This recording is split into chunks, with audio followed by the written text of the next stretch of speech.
विश्व के सभी मेरे साथियों को राजरत्न अंबेडकर की ओर से जय भीम, नमो बुद्धाय। आज 4 मई है, 4 मई 2025, 4 मई 2025 और आज ही के दिन 4 मई 1954, 4 मई 1954 को डॉक्टर बाबा साहब अंबेडकर जी ने उनके जीवन की एक आखिरी संस्था रजिस्टर करवाई थी। बाबा साहब अंबेडकर जी के पूरे जीवन का 1917 से लेकर 1956 तक का जो निचोड़ है वो बाबा साहब अंबेडकर जी ने इस संस्था के माध्यम से हम लोगों को दिया। इस संस्था का नाम डॉक्टर बाबा साहब अंबेडकर जी ने बाबा साहब अंबेडकर जी के जीवन की एक कार्यशैली रही है कि उनके जितने भी बनाए हुए संगठन है वो इंग्लिश भाषा में है। समता सैनिक दल और बहिष्कृत हितकारिणी सभा जो 1924 में और 1927 में बनाई हुई ये दो संगठनाओं को छोड़ के बाबा साहब ने जब भी उनकी संगठना बनाई तब ब्रिटिशों को या भारत के बाहर के लोगों को पता चले कि हमारी लड़ाई क्या है, ये इंटरनेशनल प्लेटफॉर्म पे, ग्लोबल प्लेटफॉर्म पे पता चले कि हम किस लिए लड़ रहे हैं। इसलिए बाबा साहब अंबेडकर जी ने हमेशा इंग्लिश भाषा का इस्तेमाल उनके संगठना के नाम के लिए दिया हुआ है। और 1917 से लेकर 1956 तक जो बाबा साहब अंबेडकर जी ने मिशन चलाया उसका निचोड़ बाबा साहब अंबेडकर जी ने उनकी आखिरी संस्था के माध्यम से हम लोगों को दिया। बाबा साहब अंबेडकर जी के जीवन की आखिरी संस्था और आज जिस संस्था को मैं चला रहा हूं राष्ट्रीय अध्यक्ष की तौर पे और ट्रस्टी चेयरमैन होने के नाते, तो मैं the Buddhist society of India, जिसे हम रीजनल लैंग्वेज में भारतीय बौद्ध महासभा के नाम से जानते हैं, इस संस्था के 71st एनिवर्सरी के 71वें सालगिरह के मैं आप सभी लोगों को बधाइयां देता हूं। The Buddhist society of India के सभी पदाधिकारीगण, महाराष्ट्र के, दिल्ली के, हरियाणा के, छत्तीसगढ़ के, मध्य प्रदेश, उत्तर प्रदेश, सभी राज्यों के, कर्नाटक के सभी पदाधिकारी, state committees, national committees, trust committee, board of trust, उन सभी लोगों को the Buddhist society of India, भारतीय बौद्ध महासभा, इस संस्था के 71st एनिवर्सरी के वर्धापन दिन की ढेर सारी बधाइयां। एक बात मैं आपको जाते जाते, क्योंकि मैं अभी यूनाइटेड नेशंस के कॉन्फ्रेंस के लिए निकल रहा हूं, तो एक बात मैं आपको बताना चाहता हूं कि बाबा साहब ने यह संस्था 1954 में, जब बाबा साहब ने बौद्ध धर्म की दीक्षा ली भी नहीं है, तभी बाबा साहब ने एक रजिस्टर्ड संस्था तैयार की। यानी 4 मई 1954 को 1955 को अगर ये संस्था रजिस्टर हो रही है तो हमें पता होना चाहिए कि बाबा साहब ने इसके रजिस्ट्रेशन के लिए बहुत पहले से ही पेपर वर्क शुरू कर दिया होगा। बाबा साहब 1954 दिसंबर 1954 के रंगून के कॉन्फ्रेंस है, वर्ल्ड फेलोशिप ऑफ बुद्धिस्ट के कॉन्फ्रेंस से जब भारत में आते हैं, तब बाबा साहब का वो स्पीच आज भी रिकॉर्ड पर है। बाबा साहब उस स्पीच में वर्ल्ड के बुद्धिस्टों को ये अपील करते हैं कि हम भारत में हम बौद्ध धर्म की तैयारी कर रहे हैं और इसलिए हमें केवल दीक्षा लेकर नहीं चलेगा।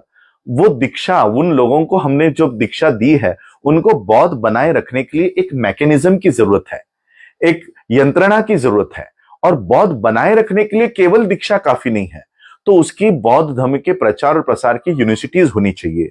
लोगों को जो भी लगेगा, चाहे वो हेल्थ हो, एजुकेशन हो, वो सारा इंफ्रास्ट्रक्चर हम लोगों को प्रोवाइड करना होगा।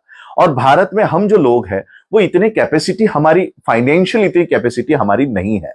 और इसलिए बाबा साहब वर्ल्ड के बुद्धिस्ट कंट्रीज को अपील करते हैं कि आपको भारत के प्रति सहानुभूति दिखानी होगी, आपको भारत के प्रति लोगों को करुणा दिखानी होगी। और इसलिए भारत में बुद्धिस्ट यूनिवर्सिटीज, हॉस्पिटल्स और ये सारा तैयार करने के लिए आप वर्ल्ड के बुद्धिस्ट कंट्रीज भारत को ये सारी सहायता करें। अब बाबा साहब ने ये स्पीच तो दे दिया, अब वर्ल्ड के बुद्धिस्ट कंट्रीज अगर भारत को सहायता करना चाहे तो भी किसको करें? क्या एक एक व्यक्ति को पकड़ के करे? नहीं। और इसलिए बाबा साहब अंबेडकर जी को यह जरूरत आन पड़ी कि वर्ल्ड के बुद्धिस्ट अगर भारत से संपर्क करना चाहे तो भारत में किससे संपर्क करे। और इसलिए एक संस्था होनी चाहिए जो भारत के बौद्धों को वर्ल्ड के बुद्धिस्टों से कनेक्ट कर सके।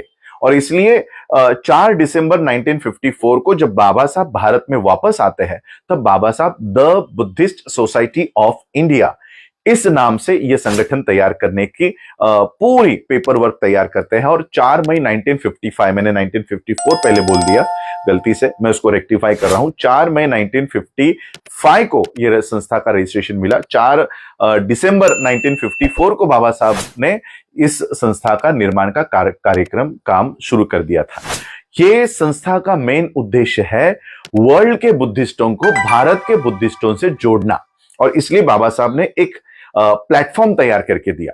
और आज लगभग बाबा साहब अंबेडकर जी के जाने के 50 साल बाद 2018 में मैंने पहली बार the Buddhist society of India का जो पंजीकरण हम वर्ल्ड फेलोशिप ऑफ बुद्धिस्ट से खो चुके थे, उसको फिर से रिवाइव किया। और केवल वर्ल्ड फेलोशिप ऑफ बुद्धिस्ट में ही नहीं, यूनाइटेड नेशंस में भी आज भी the Buddhist society of India का नेशनल प्रेसिडेंट, ट्रस्टी चेयरमैन होने के नाते यूनाइटेड नेशंस के भी ईमेल्स, उनके इनविटेशंस मुझे आते हैं, और मैं भारत के बौद्धों की व्यथा ये वर्ल्ड के बुद्धिस्टों को वहां पर हम लोग जाके बताते हैं। वर्ल्ड बुद्धिस्ट यूनिवर्सिटी का भी हम लोगों ने उसमें अप्रूवल ले लिया है। नागपुर में 60 एकड़ जमीन हम लोगों ने संपादित की है और उस पर वर्ल्ड बुद्धिस्ट यूनिवर्सिटी भी तैयार कर रहे हैं। आज ये सारी बातें मैं आपको इसलिए बता रहा हूं, बुद्धिस्ट सोसाइटी ऑफ इंडिया, जिसे हम मराठी में या रीजनल लैंग्वेज में भारतीय बौद्ध महासभा कहते हैं, बाबा साहब ने असलियत में यह संस्था विदेशों के या विश्व के बौद्धों से हमें जोड़ने के लिए बनाई थी। और लेकिन बाबा साहब के जाने के बाद हमने इस संस्था का यानी टुकड़े टुकड़े कर दिए, तहस महस कर दिया। इस संस्था का काम जो हम लोगों को करना चाहिए था वो हमने न करते हुए अपनी छोटी छोटी छोटी छोटी छोटी छोटी संस्थाएं गली लेवल में, तहसील लेवल में, जिला लेवल पे बना दी। बाबा साहब ने ये अधिकार दिया हुआ है, संविधान ने अधिकार दिया हुआ है, लेकिन जिस तरह से छोटी छोटी ये नदियां, ये ताला, ये सारी एक बड़े महासागर में जाके मिलती है, मैं आप सभी लोगों से विनती करना चाहूंगा, ये सभी आपकी छोटी छोटी बौद्ध संस्थाएं जो है पूरे भारत भर में, ये बुद्धिस्ट सोसाइटी ऑफ इंडिया से संलग्नित करो, क्योंकि बुद्धिस्ट सोसाइटी ऑफ इंडिया ये वर्ल्ड के बुद्धिस्टों से कनेक्टेड है, 138 बुद्धिस्ट नेशन से कनेक्टेड है। कल मैं वियतनाम पहुंच जाऊंगा, अभी मैं फ्लाइट पकड़ने के लिए ही जा रहा हूं। कल वहां पर मैं भारत की ओर से, भारत के बौद्धों की क्या मांग है, ये वर्ल्ड के बुद्धिस्टों को बताऊंगा। हमें भले ही स्टेज पे मौका मिले या ना मिले, लेकिन हर देश के आए हुए डेलीगेट्स, चाहे वो मिनिस्टर्स हो, वहां के प्रेसिडेंट्स हो, उन सभी लोगों को बुद्धिस्ट सोसाइटी ऑफ इंडिया की ओर से जो मेमोरेंडम हमने तैयार किया है वो मेमोरेंडम हम देंगे।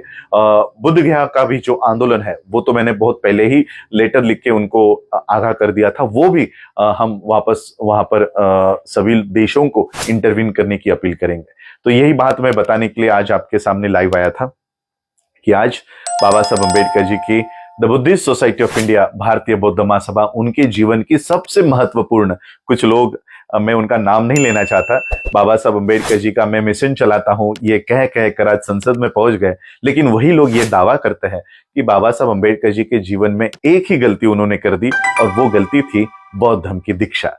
क्योंकि इन लोगों को दिक्कत हो जाती है बुद्ध के नाम से या बुद्ध के फोटो से, दिक्कत हो जाती है कि अरे अगर हम बौद्ध धर्म का नाम ले ले तो हमें जो जातियां हम लोगों को उठा रही है, सर पे बिठा रही है, दलित आइडेंटिटी, चमार आइडेंटिटी, जाटव आइडेंटिटी लेकर हम जो चल रहे हैं, ये कहीं हमारी दुकानदारी खत्म ना हो जाए, इसलिए वो बुद्ध को छुपा के रखते हैं कि बुद्ध को अभी नहीं, हम जब लास्ट स्टेज पे होंगे या जब हमारी अंतिम विधि होती होगी तब हम बुद्ध धर्म के अनुसार करेंगे। मैं कहना चाहता हूं बुद्ध का धम्म ये मरे हुए लोगों का धम्म नहीं है, बुद्ध का धम्म ये जीवित लोगों का धम्म है।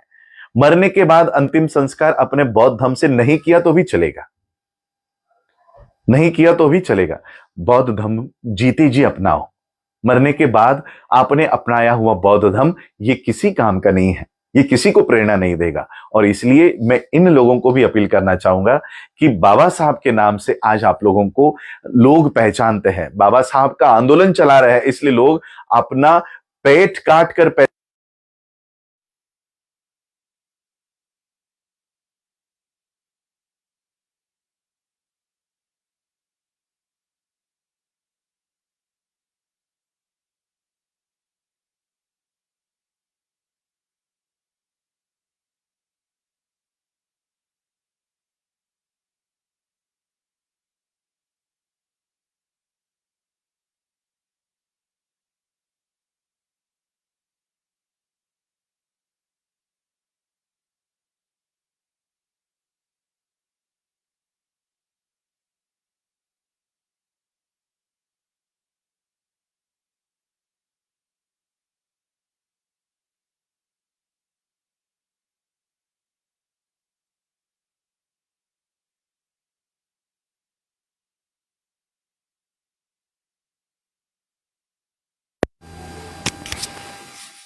मुझे पता नहीं है माइक कब से बंद था।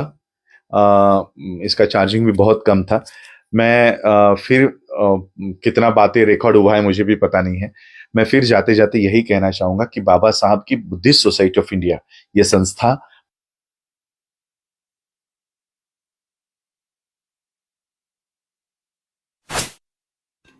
मैं इसको निकाल ही देता हूँ, सो मैं डायरेक्टली आपसे ही कांटेक्ट कर सकूं। एक सेकंड रुकिए। तो आज बुद्धिस्ट सोसाइटी ऑफ इंडिया के 70th एनिवर्सरी की मैं आप सभी लोगों को बधाइयाँ देने के लिए, हाँ मुझे पता चला, ये आपके कमेंट से पता चला कि आवाज़ नहीं आ रही है। पता नहीं कब से ये बंद हुआ था। तो आज बुद्धिस्ट सोसाइटी ऑफ इंडिया की ओर से आप सभी लोगों को संस्था की ढेर सारी बधाइयाँ देता हूँ 70th एनिवर्सरी की। आप सभी लोगों ने मुझे सुना है कि नहीं सुना पता नहीं। मैं अगर वक्त मिले तो मैं एयरपोर्ट से जरूर लाइव करके आपको फिर से बधाइयाँ दूंगा। Thank you. जय भीम। श्रद्धा दाहट जी जय भीम। सभी लोगों को जय भीम जिन्होंने कमेंट्स करके जय भीम दिया है, सभी लोगों को जय भीम। नमो बुद्धाय।